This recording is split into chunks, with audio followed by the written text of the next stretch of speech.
In our world, our view of reality is shaped in interesting ways. In my experience in life, I've come to find out that many things are not the way that we've been told. And I'm going to give an example of that in how our version of reality is shaped, and how we filter and interpret information, and how people with great knowledge of how to shape what we think become very influential in our perception of the way things really are and what is truth. And we can see that this has been done throughout history very effectively by powerful leaders and powerful forces that remain out of sight. Let me give a little example of something here for deconstructing reality and how that can work for us. Many children are told about Santa Claus, the Tooth Fairy, and the Easter Bunny, and wind up receiving presents associated with these beings. And at some point, a child wakes up when mom or dad's putting a dime, well, due to inflation, maybe it's $1, under their pillow in replacement for the tooth that they lost. Or they get up to go to the bathroom and see mom and dad putting presents under a Christmas tree, find out that it wasn't Santa Claus. Well, these can be difficult for children, but since they still get the presents, it really doesn't destroy their world. But what happens when they were told about Jesus and Noah's Ark, the flood? What happens when they're told that the Lamanites used to be Nephites and they're the ancestors of the American Indian, but DNA studies come out and show that actually these people came from East Asia, not from Jerusalem? What happens when they find out various other things are not as they were told? What happens when they read the history of the Middle East and they see that countries like Sumer, Babylon, Egypt continued in their histories with their dynasties before, during, and after the flood of Noah was supposed to have happened? Or that if they examined the American history of the American Indians or Native Americans that in Mormonism we have called the Lamanites, what if they look and see that even now that the church has backed off and changed its story in the Book of Mormon introduction, which formerly said that these people were the Lamanites were the ancestors of the American Indians, the primary ancestors. And also, if you notice that Joseph Smith, if you've read his history and written by his mother, he had said that Moroni told him that that was the case.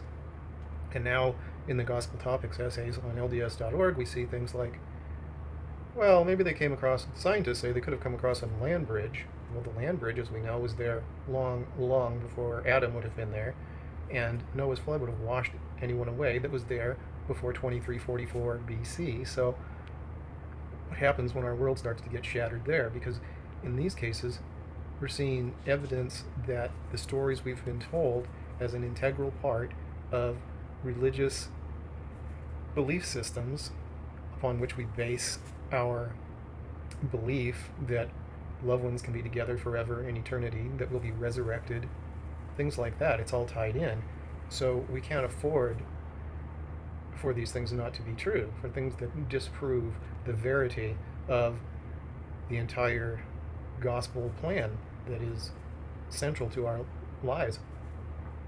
So people use techniques, defense mechanisms, some people call things like cognitive dissonance, and that sort of a thing, and it may or may not be a conscious effort on our part, because disbelief, finding out that Santa Claus wasn't real, doesn't keep you from getting presents as a child, but the cost of knowing that you've built your life around something that is now unraveling before your eyes becomes a big problem.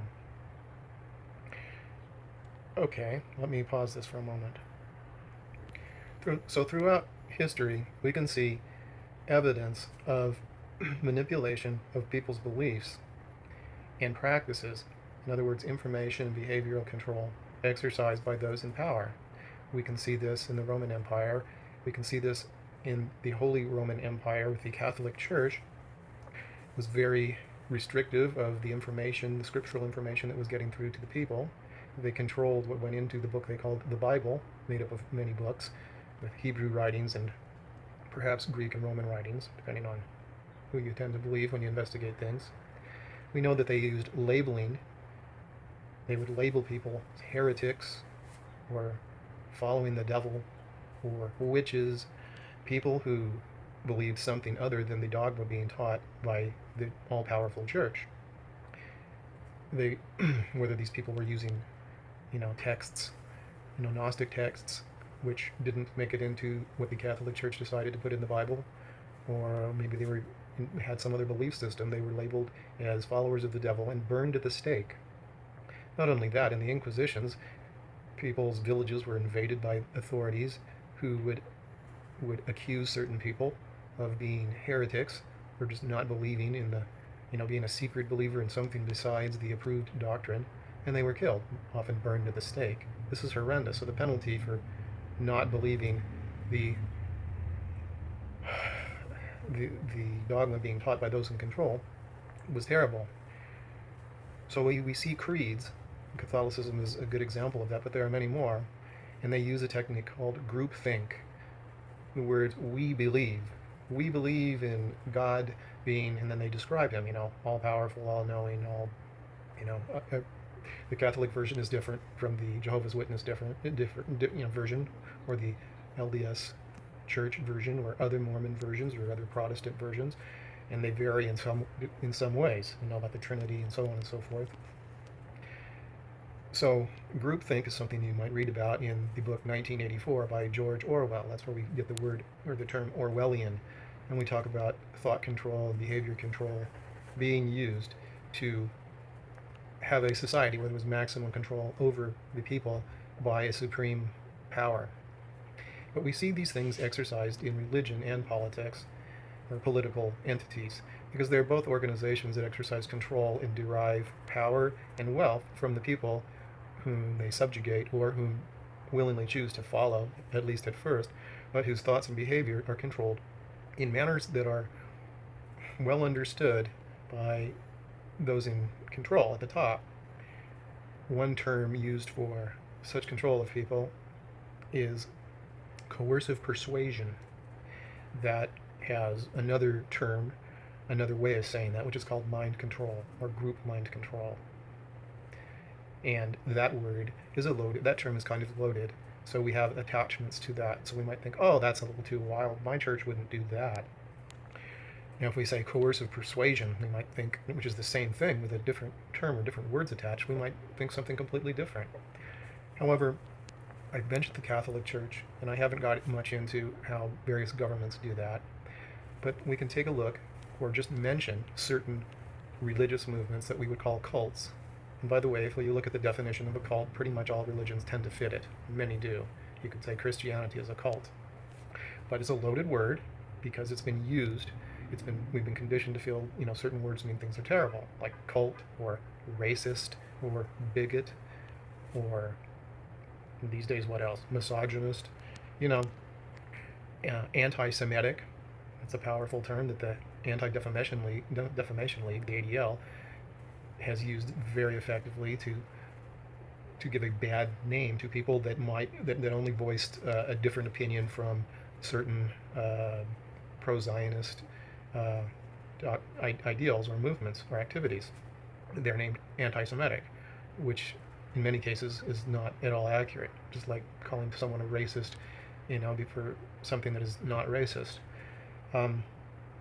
So name calling is a wonderful way. And so in churches, people are called heretics or apostates, and there's traitors. These are terrible terms with that invoke thoughts of someone who's just awful.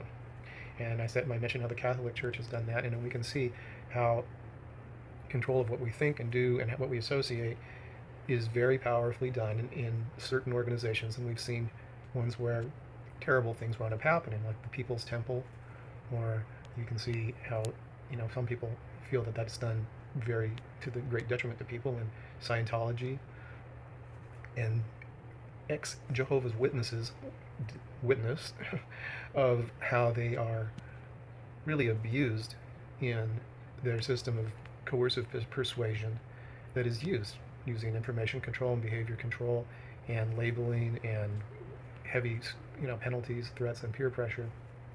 And we've seen some of these organizations wind up, Heaven's Gate, in death of many people, and we wonder, how did people believe that guy? How did they follow him? And what's wrong with these people? How could they be so brainwashed, is usually the term that we would use. However, that's not always accurate. What I'd like to demonstrate is when you're in that situation and it's being exercised on you, you don't see it. But if you look at someone else's situation or religion, it's like the beam in your eye and the mote in theirs or whatnot. So let's try an example. Mormon Truth videos. Like them, share them, subscribe. Get this channel out all over the place. Spread the truth. Spread the truth. Make the Mormon Truth videos go viral.